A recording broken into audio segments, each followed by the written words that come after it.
ನಮಸ್ಕಾರ ಸ್ನೇಹಿತರೆ, Padmashri life style YouTube ಚಾನಲ್ಗೆ ಸ್ವಾಗತ. ಸ್ನೇಹಿತರೆ, ನಾವು ಹಿಂದೂ ಧರ್ಮದಲ್ಲಿ ಮಂಗಳವಾರವನ್ನು ಶ್ರೀರಾಮನ ಪ್ರಿಯ ಭಕ್ತನಾದ ಆಂಜನೇಯನಿಗೆ ಮೀಸಲಾಗಿ ಇಟ್ಟಿದ್ದೀವಿ.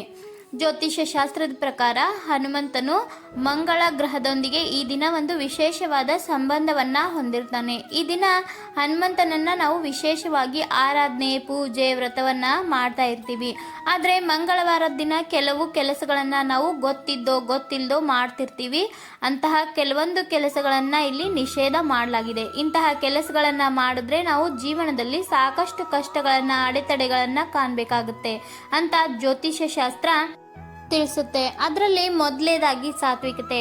ಸ್ನೇಹಿತರೆ, ನಾವು ಮಂಗಳವಾರದ ದಿನ ಆದಷ್ಟು ಸಾತ್ವಿಕವಾಗಿ ಇರಬೇಕು. ಅದರಲ್ಲೂ ಸಾತ್ವಿಕ ಆಹಾರವನ್ನು ಸೇವಿಸಬೇಕು. ಮದ್ಯ, ಮಾಂಸ ಇಂಥದ್ದನ್ನೆಲ್ಲ ನಾವು ಮಂಗಳವಾರದ ದಿನ ಮಾಡಬಾರ್ದು. ಆದಷ್ಟು ಸಾತ್ವಿಕ ಆಹಾರವನ್ನು ಸೇವಿಸಿ ಮದ್ಯಪಾನ ಮತ್ತು ಮಾಂಸಾಹಾರದಿಂದ ದೂರ ಇರಬೇಕಾಗುತ್ತೆ. ಒಂದು ವೇಳೆ ಇಂಥದ್ದನ್ನೆಲ್ಲ ನಾವು ಸೇವಿಸಿದ್ರೆ ಅನೇಕ ಕಷ್ಟಗಳನ್ನು ಪಡಬೇಕಾಗುತ್ತೆ ಮತ್ತು ಅನೇಕ ದೋಷಗಳನ್ನು ಸಹ ನಾವು ಅನುಭವಿಸ್ಬೇಕಾಗುತ್ತೆ.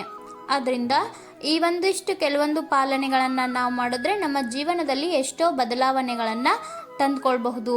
ಇನ್ನು ಸ್ನೇಹಿತರೆ, ನಾವು ಮಂಗಳವಾರ ದಿನ ಯಾವುದೇ ಕಾರಣಕ್ಕೂ ಕಪ್ಪು ಬಟ್ಟೆಯನ್ನು ಹಾಕ್ಕೋಬಾರ್ದು. ನಾವು ಗೊತ್ತಿಲ್ಲದೋ ಮಂಗಳವಾರದ ದಿನ ಕಪ್ಪು ಬಟ್ಟೆಗಳನ್ನು ಧರಿಸ್ತಾ ಇರ್ತೀವಿ. ಆದರೆ ಯಾವುದೇ ಕಾರಣಕ್ಕೂ ಕಪ್ಪು ಬಟ್ಟೆಗಳನ್ನು ಧರಿಸಬಾರ್ದು. ಇದರಿಂದ ಮಂಗಳ ದೋಷ ನಮ್ಮ ಮೇಲೆ ಪರಿಣಾಮ ಬೀರುತ್ತೆ.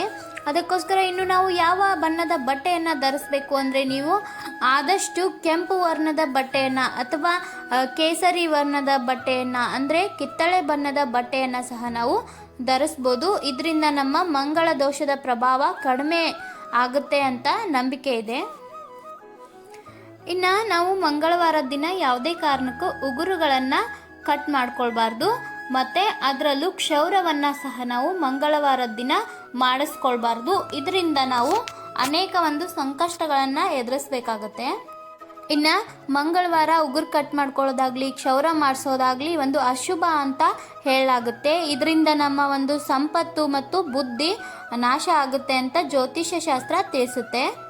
ಇನ್ನು ನಾವು ಮಹಿಳೆಯರು ಗೊತ್ತಿಲ್ಲದೇನೋ ಮಂಗಳವಾರದ ದಿನ ಕೆಲವೊಂದಿಷ್ಟು ಸೌಂದರ್ಯವರ್ಧಕಗಳನ್ನು ಅಂದರೆ ಮೇಕಪ್ ಕಿಟ್ಗಳನ್ನು ಅಥವಾ ಮೇಕಪ್ಗೆ ಸಂಬಂಧಿಸಿದ ವಸ್ತುಗಳನ್ನು ಖರೀದಿ ಮಾಡ್ತಾ ಇರ್ತೇವೆ. ಯಾವುದೇ ಕಾರಣಕ್ಕೂ ಅಂತಹ ತಪ್ಪುಗಳನ್ನು ನಾವು ಮಂಗಳವಾರದ ದಿನ ಮಾಡಬಾರ್ದು. ಇಂಥ ವಸ್ತುಗಳನ್ನು ನಾವು ಮಂಗಳವಾರದ ದಿನ ಖರೀದಿಸಿದ್ರೆ ನಮ್ಮ ವೈವಾಹಿಕ ಜೀವನದ ಮೇಲೆ ಅದು ಪ್ರಭಾವ ಬೀರುತ್ತೆ. ವೈವಾಹಿಕ ಜೀವನದಲ್ಲಿ ತೊಂದರೆಗಳನ್ನು ನಾವು ಅನುಭವಿಸ್ಬೇಕಾಗುತ್ತೆ. ಆದಷ್ಟು ನಾವು ಮಂಗಳವಾರದ ದಿನ ಇಂತಹ ವಸ್ತುಗಳನ್ನು ಖರೀದಿ ಮಾಡದೇ ಇದ್ರೇ ಒಳ್ಳೆಯದು. ಇನ್ನು ಮುಖ್ಯವಾಗಿ ಯಾವುದೇ ಕಾರಣಕ್ಕೂ ನಾವು ಮಂಗಳವಾರದ ದಿನ ಯಾರಿಂದನೂ ಸಾಲವನ್ನು ಪಡೆಯಬಾರ್ದು ಮತ್ತು ಯಾರಿಗೂ ಸಾಲವನ್ನು ನಾವು ಕೊಡಲೇಬಾರ್ದು. ಇಂಥ ತಪ್ಪುಗಳನ್ನು ಮಾಡೋದ್ರಿಂದ ಸಹ ನಾವು ಕೆಲವೊಂದಿಷ್ಟು ನಷ್ಟಗಳನ್ನು ಅನುಭವಿಸ್ಬೇಕಾಗುತ್ತೆ. ಇನ್ನು ಸ್ನೇಹಿತರೆ, ನಾವು ಮಂದಿರಗಳಿಗೆ ಹೋದಾಗ ಅಥವಾ ದೇವಸ್ಥಾನಗಳಿಗೆ ಹೋದಾಗ ಹನುಮಾನ್ ಚಾಲೀಸವನ್ನು ಪಠನೆ ಮಾಡ್ತಾ ಇರ್ತೀವಿ.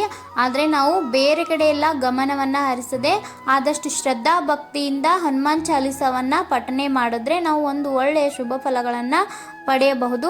ದೇವರ ಆಶೀರ್ವಾದವನ್ನು ಸಹ ನಾವು ಪಡೆಯಬಹುದು. ಇನ್ನು ಮಂಗಳವಾರದ ದಿನ ವಿಶೇಷವಾಗಿ ಯಾರು ನಿರುದ್ಯೋಗಿಗಳು ಅಂದರೆ ಅವರ ಉದ್ಯೋಗ ಕ್ಷೇತ್ರದಲ್ಲಿ ತೊಂದರೆ ಆಗ್ತಾ ಇರುತ್ತೋ ಅಂಥವರು ಮಂಗಳವಾರ ಹನುಮಂತನಿಗೆ ವಿಶೇಷವಾಗಿ ಪೂಜೆ ಸಲ್ಲಿಸೋದು ಅಥವಾ ಏನಾದರೂ ಸೇವೆಗಳನ್ನು ಮಾಡೋದ್ರಿಂದ ಒಳ್ಳೆಯ ಅತ್ಯುತ್ತಮ ರಿಸಲ್ಟನ್ನು ಸಹ ಪಡೆಯಬಹುದು. ಸ್ನೇಹಿತರೆ, ಈ ವಿಡಿಯೋ ಎಲ್ಲರಿಗೂ ಹೆಲ್ಪ್ ಆಗಿದೆ ಅನ್ಕೋತೀನಿ. ವಿಡಿಯೋ ಹೆಲ್ಪ್ ಆಗಿದ್ದರೆ ಲೈಕ್ ಮಾಡಿ. ಮತ್ತು ಪದ್ಮಶ್ರೀ ಲೈಫ್ ಸ್ಟೈಲ್ ಯೂಟ್ಯೂಬ್ ಚಾನಲನ್ನು ಇನ್ನೂ ಯಾರು ಸಬ್ಸ್ಕ್ರೈಬ್ ಮಾಡಿಲ್ವೋ ದಯವಿಟ್ಟು ಸಬ್ಸ್ಕ್ರೈಬ್ ಮಾಡಿ ಮತ್ತು ಪಕ್ಕದಲ್ಲಿರುವ ಬೆಲ್ ಐಕನನ್ನು ಕ್ಲಿಕ್ ಮಾಡಿ. ಮತ್ತೆ ಒಳ್ಳೆಯ ವಿಡಿಯೋ ಮೂಲಕ ಸಿಗ್ತೀನಿ. ಹೋಗಿ ಬರ್ತೀನಿ. ಬಾಯ್.